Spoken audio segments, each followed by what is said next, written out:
porque al final nuestra fe, ¿verdad? Mm. La que vivimos hoy está construida sobre lo que hicieron muchísimas mujeres extraordinarias. Es fascinante porque comprender esta perspectiva teológica no solo nos ayuda a entender el pasado, sino que también nos da una idea del presente y futuro de la Iglesia y también de nuestra propia sociedad. Me gusta eso de conectar el pasado con lo que vivimos hoy.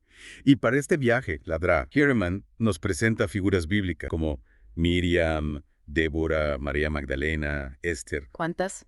mujeres que con sus decisiones, con lo que hicieron, moldearon el plan divino. Empecemos por una de las ideas que más me llamó la atención del libro, A ver. la del Espíritu Santo como un arquetipo femenino. ¿Cómo se entiende eso? Bueno, Herdeman argumenta que la naturaleza del Espíritu Santo, su capacidad de acoger y dar vida, nos revela un arquetipo femenino. Y esto lo contrasta con Jesucristo, que sería la parte masculina, la acción, la palabra. Un arquetipo es como un modelo original, ¿no? Una imagen que se repite a lo largo de la historia y en las culturas. En este caso, la receptividad del Espíritu Santo sería un arquetipo femenino, presente en la Biblia y también en nuestra propia experiencia. Entiendo. Entonces, esta dualidad de lo masculino y femenino está en la esencia misma de la fe. Y esto me lleva a una pregunta clave. ¿Cómo se manifiesta esta dualidad en tu vida espiritual? Piénsalo un momento. ¿Dónde está la acción, la palabra? ¿Y dónde está la receptividad en tu relación con Dios? Interesante pregunta. Y hablando de receptividad, Mariano, la Virgen María es el modelo principal de la mujer en el cristianismo. Su sí a la encarnación, su receptividad al Espíritu Santo, posibilitó la salvación.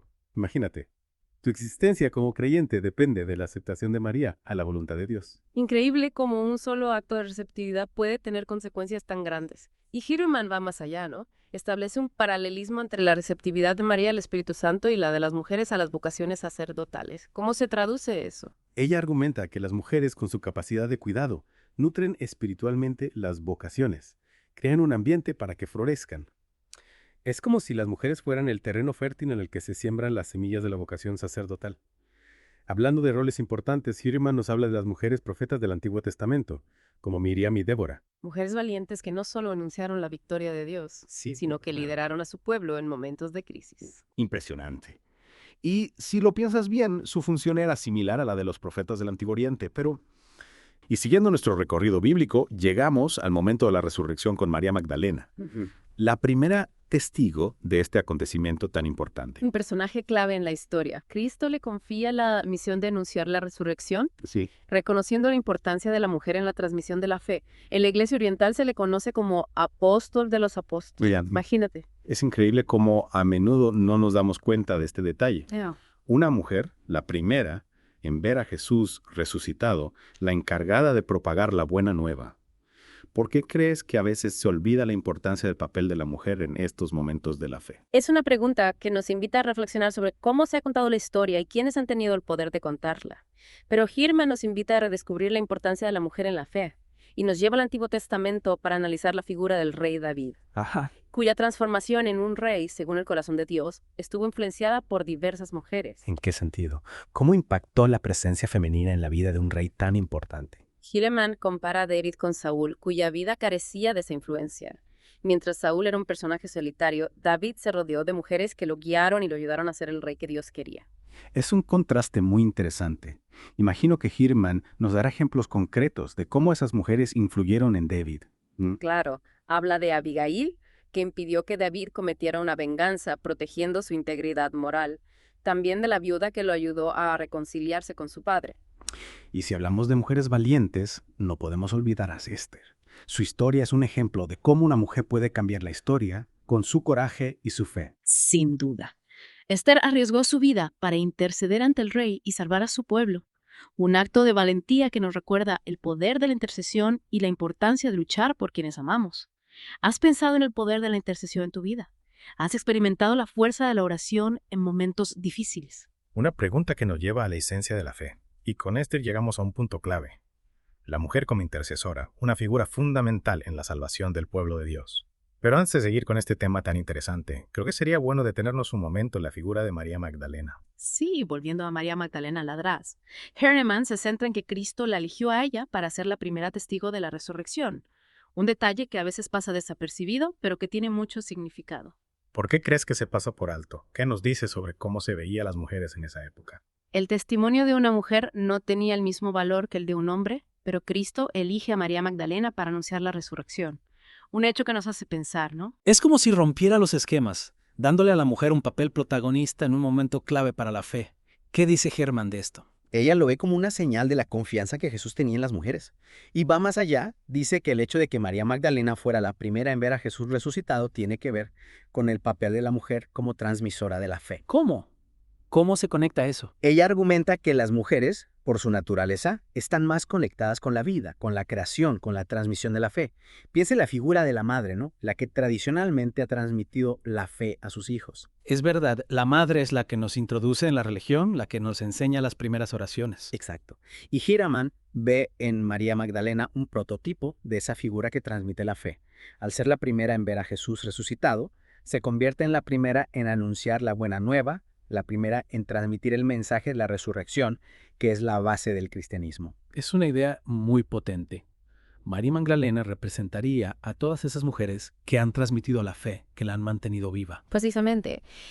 Y esta receptividad, según ella, es un atributo femenino. O sea, que la receptividad, la capacidad de acoger, de abrirse a la experiencia, sería algo propio de la mujer. Exacto.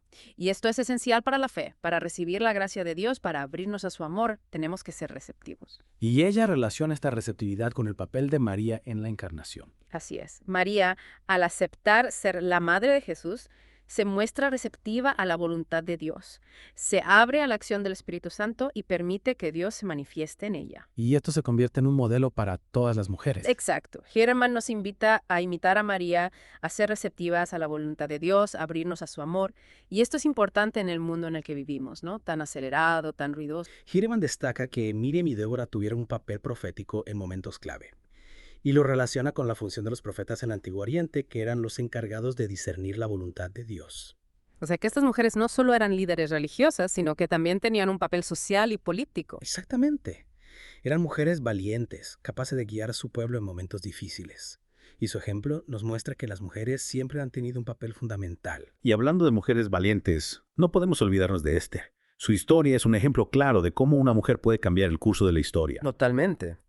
Esther, al arriesgar su vida para salvar a su pueblo, nos muestra la fuerza del espíritu femenino y nos inspira a luchar por lo que creemos, a defender a los demás y a no rendirnos ante la injusticia. Es un mensaje muy poderoso, sobre todo en los tiempos que corren, donde la injusticia parece ganar terreno cada día. Sí, la historia de Esther nos recuerda que la esperanza nunca se pierde y que todos podemos hacer algo para construir un mundo mejor. Un mensaje lleno de optimismo y esperanza. Y creo que es un mensaje que necesitamos escuchar. Ahora, Hiraman también analiza cómo la influencia femenina puede transformar la vida de un hombre, y para eso usa la figura del rey David. Exacto. Ella compara la vida de David con la de Saúl, que no tenía esa presencia femenina. Saúl era solitario y atormentado, mientras que David se rodeó de mujeres que lo guiaron y lo ayudaron a ser el rey que Dios quería. ¿Y qué ejemplos concretos usa para mostrar la influencia de las mujeres en David? Habla de Abigail, que con su prudencia disuade a David de una venganza injusta. También de la viuda, que lo ayuda a reconciliarse con su padre. Mujeres que con su inteligencia y sensibilidad ayudan a David a ser mejor. Precisamente. Y esto nos hace pensar en la importancia de la presencia femenina en la vida de cualquier hombre. No es una cuestión de género, es una cuestión humana. Todos necesitamos el apoyo y el amor de las mujeres. Es cierto, las mujeres enriquecen nuestras vidas y nos ayudan a ser mejores personas. Y hablando de apoyo, Hiraman también habla de la mujer como nutridora de las vocaciones sacerdotales. Sí, ella dice que las mujeres, con su receptividad, tienen un papel parecido al de María en las vocaciones sacerdotales. O sea, que preparan el terreno para que los hombres puedan ser sacerdotes. Exacto, y esto se ve en la iglesia. Las mujeres, a través de la catequesis, la formación de jóvenes, el apoyo a las familias, ayudan a que surjan nuevas vocaciones. Ella nos invita a mirar la historia, a inspirarnos en mujeres como María, Miriam, Débora, Abigail o Esther, que nos muestran el camino hacia un mundo más humano, más justo. Es un llamado a la acción, a no quedarnos solo en la teoría, sino a construir una sociedad donde la mujer tenga el lugar que se merece. Exacto. Y para esto ella usa el ejemplo de Saúl y David. Sí, David se rodeó de mujeres que lo guiaban y Saúl estaba solo. ¿Qué nos dice esto? Hiraman lo interpreta como una muestra de la importancia de la mujer en la vida de un hombre. David, gracias al apoyo de las mujeres, se convierte en un rey justo. Saúl, al no tener esa influencia, termina mal. Es una comparación que nos hace pensar en el papel de las mujeres en nuestras vidas. Sin duda. Y no es solo una cuestión de género, es humana. Todos necesitamos el apoyo de los demás. Y las mujeres, por su sensibilidad, tienen un don para ofrecernos ese apoyo. Estoy de acuerdo. Hay que valorar a las mujeres no solo en lo personal, sino también en la iglesia y la sociedad. Exacto. Las mujeres, con su sensibilidad y su capacidad de entrega, tienen mucho que aportar para construir un mundo mejor. Y para profundizar en esto, Hirman habla del significado de la feminidad. Sí, ella dice que la feminidad no es solo biología o cultura, sino que es una realidad espiritual. ¿Qué quieres decir con realidad espiritual? ¿Cómo se conecta la feminidad con lo espiritual? Bueno, ella parte de la idea de que Dios creó al hombre y a la mujer a su imagen. Ambos participan de la naturaleza divina, pero ella va más allá. Dice que la mujer, por su naturaleza receptiva y maternal, refleja de manera especial el amor de Dios. Es una idea muy bonita.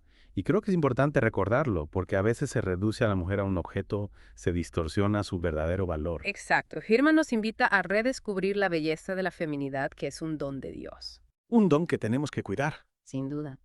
Y para entender mejor esto de la feminidad como reflejo del amor de Dios, ella nos invita a mirar a María. Es cierto, ella habla mucho de María como modelo. Exactamente. Ella destaca la receptividad de María, su obediencia a Dios, su capacidad de entrega y de amor. Y dice que en María vemos el amor de Dios. Es inspirador tener a María como modelo. Sin duda. Y Hirman nos ayuda a entender mejor la grandeza de María. Y hablando de ejemplos, no podemos olvidar a las mujeres proféticas del Antiguo Testamento, como Miriam y Débora. Sí, ella les dedica un capítulo entero en su libro. ¿Qué destaca de ellas? Destaca el papel fundamental que tuvieron en la historia de Israel. Con su valentía y su fe, se convirtieron en guías para su pueblo. Y su ejemplo nos muestra que las mujeres siempre han tenido un papel importante. Y creo que es importante recordarlo porque muchas veces se ha silenciado el papel de la mujer. Estoy de acuerdo. Es hora de recuperar la memoria de todas esas mujeres que han hecho de este mundo un lugar mejor. Sin duda. Y Hirman está contribuyendo a eso con su trabajo. Y para terminar con las mujeres proféticas, Hirman nos invita a reflexionar sobre el significado de la profecía. Así es. Ella dice que la profecía no es solo predecir el futuro, sino escuchar la voz de Dios y anunciar su voluntad. Es una definición interesante. Nos ayuda a entender mejor a los profetas. Exacto. Y Hirman afirma que las mujeres, por su sensibilidad, tienen un don especial para la profecía. O sea que las mujeres están llamadas a ser mediadoras entre Dios y los hombres. Sin duda. Y hay que reconocer este don que muchas veces se ha silenciado. Totalmente de acuerdo. Y para concluir con Hirman, me gustaría destacar la importancia que le da a la complementariedad entre el hombre y la mujer. Sí, ella habla mucho de esto como un don de Dios. Exacto. Ella dice que el hombre y la mujer, a pesar de sus diferencias, están llamados a complementarse y que esto es esencial para un mundo mejor. Es una visión muy esperanzadora. Génesis 1.27, ese pasaje tan conocido donde Dios crea al ser humano a su imagen y semejanza. Varón y hembra los creó. ¿Qué nos dice esto sobre la imagen de Dios? Este versículo es clave. En el mundo antiguo, la imagen de Dios se asociaba a los reyes como si fueran sus representantes en la tierra. Como la máxima autoridad. Exacto.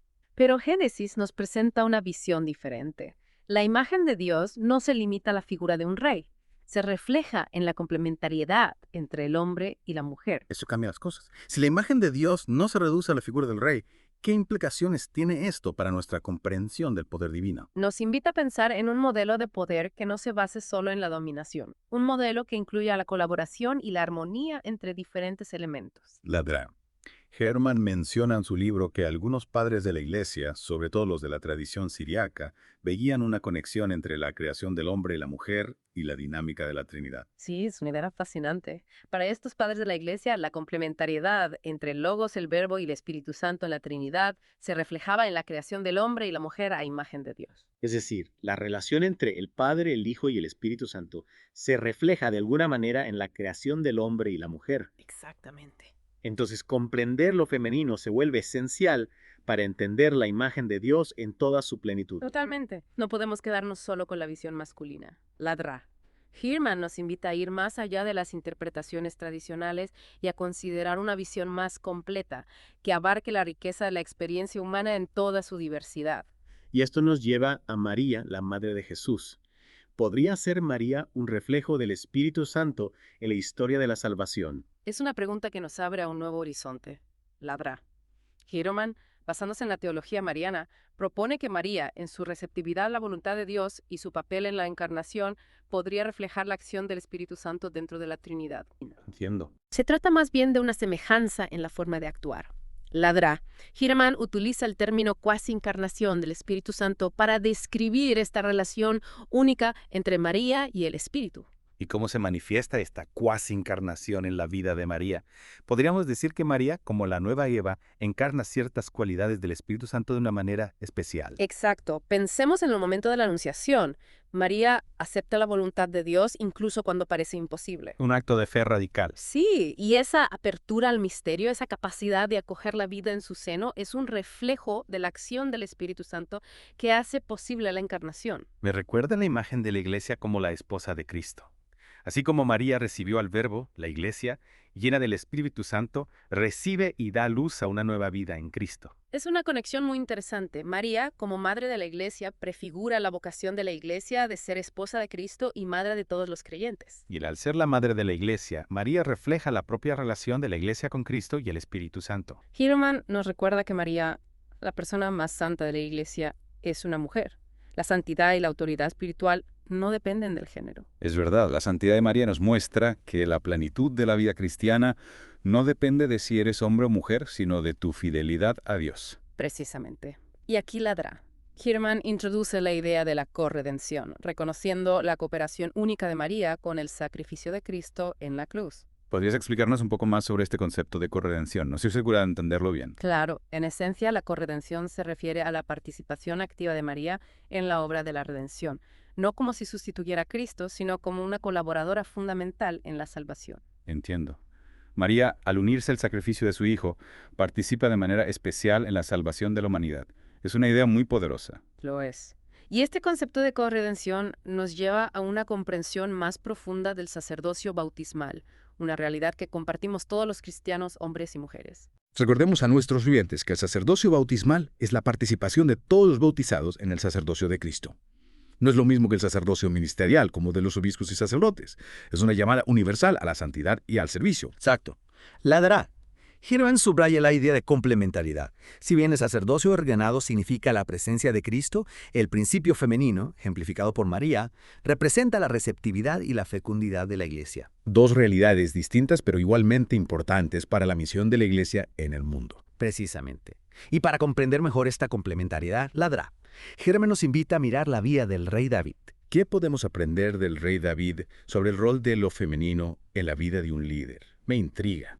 Hiraman analiza cómo las mujeres en la vida de David, incluyendo a Abigail y Betsabé, juegan un papel crucial en su transformación como rey. Ellas lo desafían, lo aconsejan y lo ayudan a convertirse en el líder que Dios quiere que sea. Es decir, la influencia de estas mujeres es clave para que David pueda cumplir su misión como rey. Exactamente.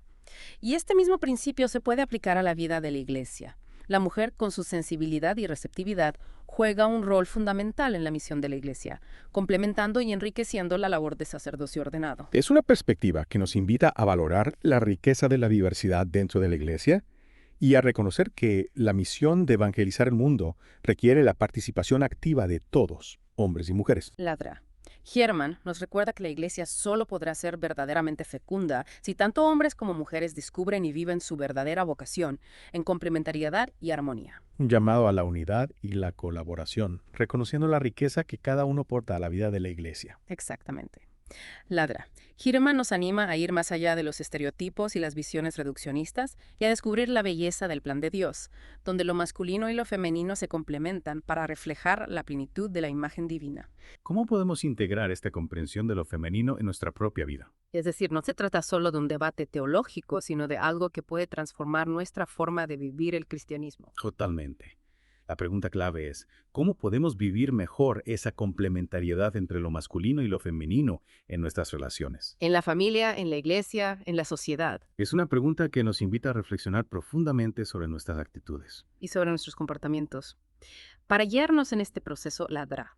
Hiraman nos ofrece algunas claves. ¿Cuáles serían esas claves? Primero nos recuerda la importancia de la oración, especialmente la oración contemplativa. Es a través de la oración que podemos profundizar en nuestra relación con Dios.